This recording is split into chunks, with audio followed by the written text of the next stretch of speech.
Washington CNN Office of Management and Budget Director Mick Mulvaney said Sunday that the Trump administration wants a repeal of the individual health care mandate included in the GOP's tax reform plan, but is willing to take it out if it gets in the way of passage. If we can repeal part of Obamacare as part of the tax bill, and have a tax bill that is still a good tax bill that can pass, that's great, Mulvaney said on CNN's State of the Union. If it becomes an impediment to getting the best tax bill we're okay with taking it out. But Mulvaney added that he doesn't think the repeal of the Affordable Care Act mandate, which requires that most people have health insurance to pay a penalty, is an impediment yet. 58% of the folks who pay the fine make less than $50,000, and almost 80% of the people that pay that fine today make less than $100,000, he said. So there's a benefit to folks if the repeal goes away. But again, it's up to the House and Senate to hammer through those details. In a separate interview on the program, Maine Republican Sen. Susan Collins said senators needed to take the individual mandate repeal out of the legislation. I don't think that provision should be in the bill, Collins told anchor Jake Tapper. I hope the Senate will follow the lead of the House and strike it. The proposal that passed the House does not contain language repealing the core Obamacare tenet. Collins is a relative moderate among the Senate GOP caucus and was one of the decisive no votes earlier this year in GOP attempts to repeal and replace much of Obamacare. On Sunday, she called for passage of a pair of bipartisan bills that aim to stabilize and improve health care markets. One bill is legislation she and Florida Democratic Sen. Bill Nelson are pushing, and the other is a proposal by Washington Democratic Sen. Patty Murray and Tennessee Republican Sen.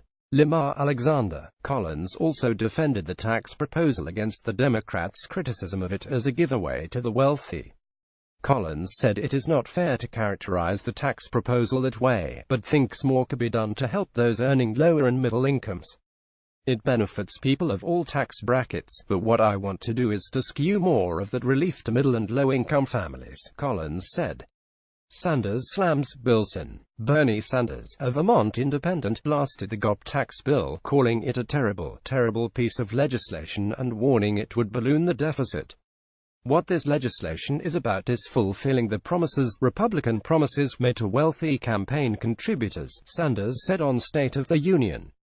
There is a reason why the billionaire class provides hundreds of millions of dollars in campaign contributions to Republicans, and now is payback time. Sanders said if the mandate is repealed, individuals paying for insurance will be footing the bill for those who opt out, and insurance costs will rise. The studies indicate that when you repeal the individual mandate, what you are going to see is premiums go up for everybody else by about 10% because your pool of consumers will be older and sicker, he said. The result of the GOP tax bill, Sanders said, will be cuts to social welfare programs. When they run up a $1.5 trillion deficit, as they will in this legislation, they're going to come back with massive cuts to Social Security, Medicare and Medicaid because they say, oh my goodness, the deficit and the national debt are too high, Sanders added. Others within the Trump administration also hinted at some flexibility over the mandate's inclusion in the Senate's tax bill. White House Legislative Director Mark Short told ABC's This Week that the White House likes that a mandate repeal is included in the Senate bill. The White House is very comfortable with the House bill. As you know, it does not have the individual mandate in it, Short said.